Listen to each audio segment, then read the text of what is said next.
Welcome to the Valley of Little Heart. Let's go exploring.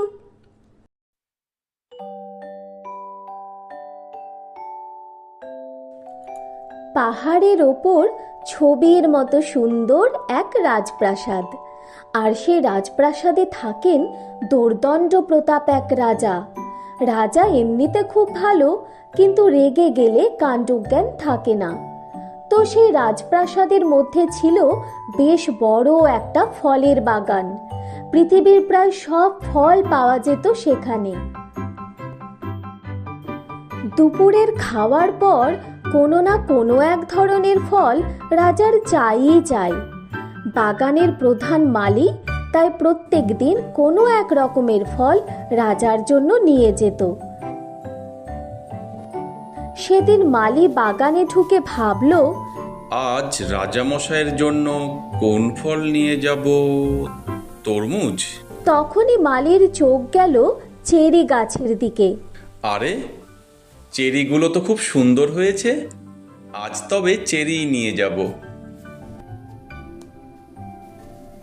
একটি সুদৃশ্য পাত্রে চেরিগুলো সাজিয়ে রাজার কাছে নিয়ে গেল মালি। আহা, রাজামশাই চেরিগুলো দেখে কত খুশি না হবেন। কিন্তু নানা কারণে রাজার সেদিন মেজাজ ভালো ছিল না। তিনি অন্যমনস্কভাবে একটা চেরি তুলে মুখে দিলেন, আর মুখে দিয়েই বুঝলেন সেটি টক। এটা কি নিয়ে এসেছো? জানো না আমি টক ফল খাই না? এই বলে চেরিটি ছুঁড়ে মারলেন মালির দিকে। মালি বেচারা মনে মনে খুবই আঘাত পেল, তবু সে মুখে বলল, ঈশ্বর করুণাময়।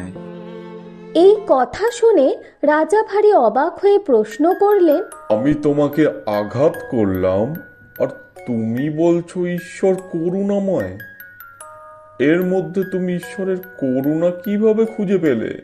তখন মালি মৃদু হেসে বলল, আসলে রাজামশাই, আমি আজ আপনার জন্য তরমুজ আনবো ভেবেছিলাম, পরে মত পরিবর্তন করি।